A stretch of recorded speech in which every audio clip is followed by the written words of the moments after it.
దగ్గర నుంచి ఒక టీ షాప్ నడిపే వ్యక్తి ఉన్నారు, గృహిణి ఉన్నారు, రోజువారీ కూలీ చేసుకుంటూ పార్టీ కోసం పనిచేసిన వ్యక్తులు ఉన్నారు. ఇలా వివిధ వర్గాలకు చెందిన పార్టీ కోసం నిస్వార్థంగా శ్రమించిన మన జన సైనికులకి, వీర మహిళలకి అవకాశం కల్పించాం.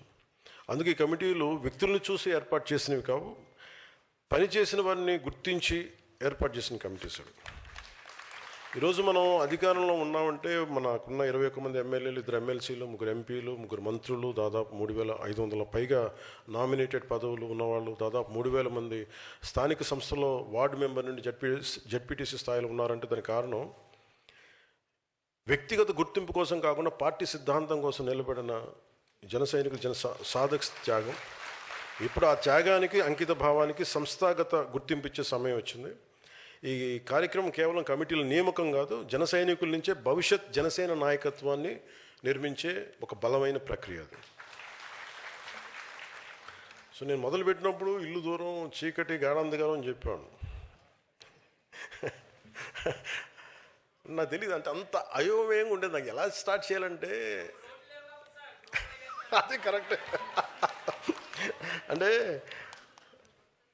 సో మీకు కొన్ని నేను పంచుకుంటాను మీతోటి.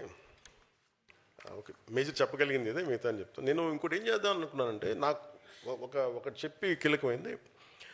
ఈ రోజున 18,000 మంది సాధక్స్ ఉన్నారు.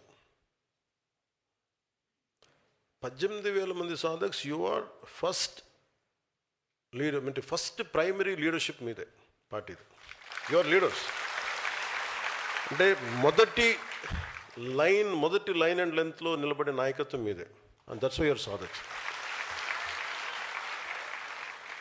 అంటే మీరు 18,000 మంది తలుచుకుంటే జనసేన నిర్మాణం ఎలా ఉంటుంది మీరు ఊహించుకోగలరా? నాకు ప్రాణాలు వద్దు, పని చేయండి చాలు. మళ్ళీ నాకు ఆ బరువు నాకెందుకు, ఇంట్లో అంత తిడతారు నన్ను. నాకు ప్రాణాలు వద్దు, పని చేయండి చాలు.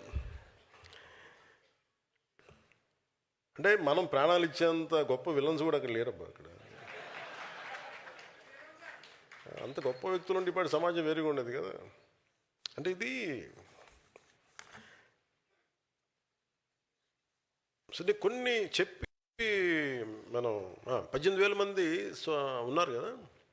నేనేం చెప్పానంటే, మొన్న కమిటీస్ వేసినప్పుడు నా కోరిక 18,000 మంది సాధక్స్ని నేను ఇలా కలవాలని చెప్పి నా ఫస్ట్ గోల్ అది.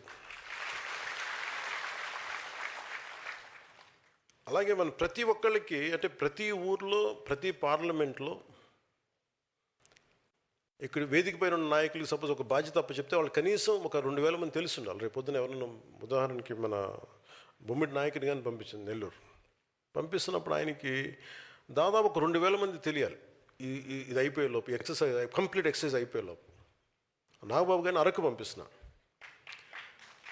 కూర్చోబెట్టడానికి కొంచెం ప్రేమగా మాట్లాడగలడు, ప్రకృతి ప్రేమికుడు, మొక్కల్ని సంరక్షించేవాడు. అందుకే మీరు ఆయన్ని అంటే చాలా ఆలోచించి పంపించాం ఒక్కొక్కరిని కూడా. మన పల్నాడికి మన బాలినేని గారు కరెక్ట్ అనిపించింది నాకు. అంటే బ్రహ్మనాయుడు నేలకి మన బాలినేని గారి కరెక్ట్ అనిపించింది. కాకినాడ తట్టుకోవాలంటే మన సామినేని గారు కరెక్ట్ అనిపించింది. అసలు ఒక్కొక్కరిని నేను ఒకటి 10 సార్లు ఆలోచించి మిగతా వాళ్ళతో మాట్లాడి, నీ నిర్ణయాలు ఎందుకు తీసుకుంటున్నా 10 సార్లు మాట్లాడి, కింద క్షేత్రస్థాయిలో మాట్లాడి, ఒక్కడికి అన్నీ ఏం తెలుస్తాయి చెప్పండి, అందరితో 10 మందితో మాట్లాడాలి కదా. అలాగే మన దుర్గేష్ గారిని అమలాపురం పంపితే బంధువులు ఎక్కువ ఉండి మళ్ళీ ఏం జరుగుతుందో తెలియదు అన్న, మొహాట పడతారేమో అనిపించలేదు. అంటే సరదాగా చెప్తున్నాను కానీ ఒకసారి మొహాటాలు ఉండే మనోడేనండి కొంచెం పెట్టేయండి అంటే ముఖ్యం మొహాట పెట్టి పెట్టేస్తారా. ఇవన్నీ ఇట్లా ప్రతిదీ ఆలోచించి, అంటే నేనేం చెప్పానంటే, అన్నీ మీరు రైట్ చేయాలి, 100% రైట్ చేయాలని నన్ను ఆలోచించకండి. ఒక ప్రయత్నం మొదలు పెడతాం. అంటే అంబేద్కర్ గారు చెప్పింది, constitution is a living document. దాన్ని ముందుకు తీసుకెళ్లే వ్యక్తుల స్పిరిట్ని బట్టి ఉంటుంది ఇంటర్ప్రిటేషన్ ఆఫ్ ద డాక్యుమెంట్. అందుకని ఇట్స్ కాల్డ్ లివింగ్ డాక్యుమెంట్. అలాగా మన పార్టీ నిర్మాణం 100% intention is extremely right. So నాయకులకు కూడా మిమ్మల్ని ఒకసారి చూస్తే, మీరు మనం ఎదురుబెదురుగా కూర్చొని ఒకసారి మనం మాట్లాడుకుంటే, అంటే మీరు ఎంత నిలబడ్డారో మన వాళ్ళకి తెలిస్తే దాని తాలూకు విలువను మరింత ఇనుమడింపు చేయగలరు నాయకులు. అందుకని వారి ముందు నేను తీసుకుంటున్నాను.